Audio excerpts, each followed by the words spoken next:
Hey BookTube, I'm back with another video that will not be as long as the video that I just posted. Um, I'm just getting back into the swing of things, you guys, so bear with me. But I promise you this video is going to be quick and snappy. I'm going to just try and get in and out. And so here are the books that I am currently reading right now in November. So the first book that I'm reading is The Internal Enemy by Alan Taylor.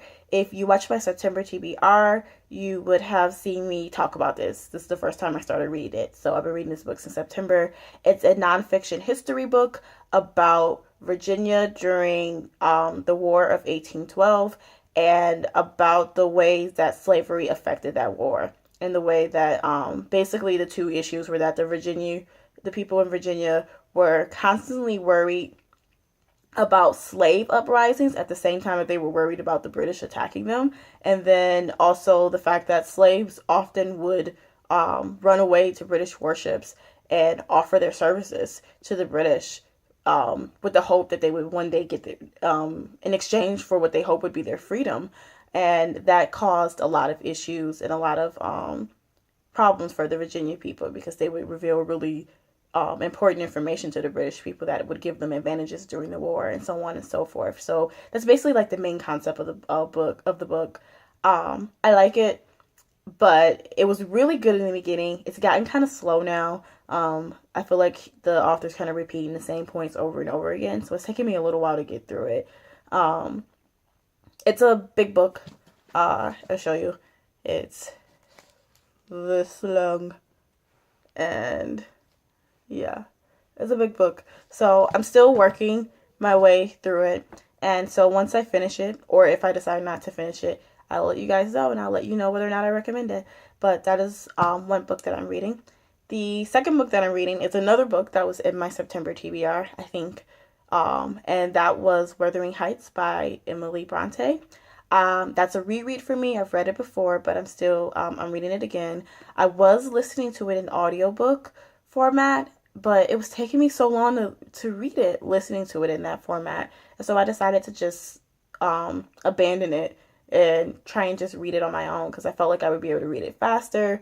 That was not true. I'm still taking a long time to get through it. And I don't know why, because I love it. I love this book, especially reading that book around the same time that I was reading Emma. It was just like incredible because I would find myself like comparing the two, which is probably not a good thing to do, but I did.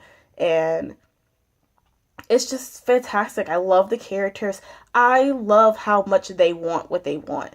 That is something that I really, really love about characters. I like characters that are super passionate about what they want and they're just like fiercely about it. And if they don't get it, they feel like they're gonna die. And that just makes it so interesting. I mean, I guess maybe it's borderline melodrama, but no, it's not. It's high stakes. That's what it is. I love high stakes, and there are super high stakes in Wuthering Heights, and lots of passion, and I just really care. I like it, and it's one of my favorite classics, and so I'm kind of working my way through it now. And so I'm hoping that I can finish it before the end of this month because I have another book that I would like to start to reread and get finished before the end of the year. And I won't start it unless I finish this one first. So that's what I'm going to be working on probably this next week. So finishing Wuthering Heights by Emily Bronte.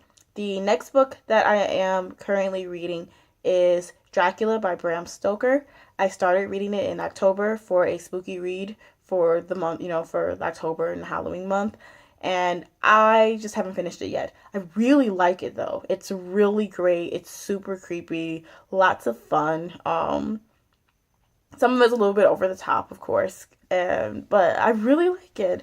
I just read this passage in Mina's diary about this. It's a newspaper recounting kind of this captain of a ship who basically was out to sea and all of his men started disappearing. And the idea is that there is a superhuman creature, a vampire, taking his men.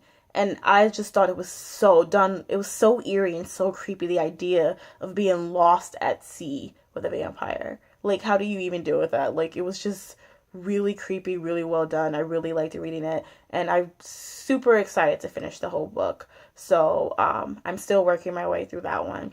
I definitely I want to say I would recommend it, but I should finish it first before I say that. But I have been enjoying it. And so that is the third book that I'm reading right now. And then the fourth book that I'm reading right now is Peter Pan by J.M. Barrie. I am listening to it in audiobook. I'm listening to the Jim Dale reading of it, and I love it. Oh my gosh, I love it. It makes me smile. It makes me laugh out loud. I was listening to it on the bus the other day, and I could like barely contain myself. It's so witty and so funny and so touching and heartwarming, and I'm just like totally into it right now. So I'm listening to that one, and I think I'm probably going to keep listening to it because I am enjoying the audiobook. Maybe I might do a little bit of reading it also, just to maybe speed up the process.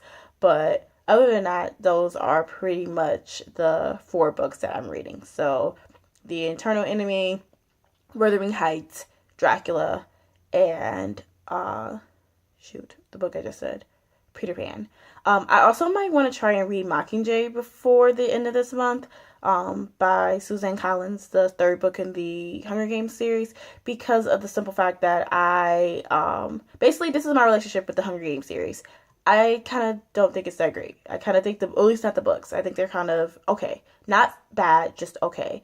But I really like the movies. I actually think that the movie adaptations of the book are better than the book, and it's one of the few occasions where that happens. I feel like the movie adaptations takes the original source material and actually improves upon it. And so I find that I enjoy watching the movies a lot more if I've read the book first, because I love seeing the ways that they improve upon the source material. So I kind of want to read Mockingjay before I go see the movie, because it just kind of influences the way that I experience the movie. That's my opinion. Obviously, some people love the books and think that they're better than the movies. I just don't. And so, and I'll probably talk about that later in my dystopian video. But otherwise, that's it. I'm done. I'm gone. Love you guys. I'm so happy to be back. And thank you guys for listening to my videos. Thank you for all the new subscribers I got while I was not uploading videos. I was really warmed by that people actually like wanted to subscribe to my channel, even though I was very, very inactive at the moment. So thank you very much. Thumbs up to you guys.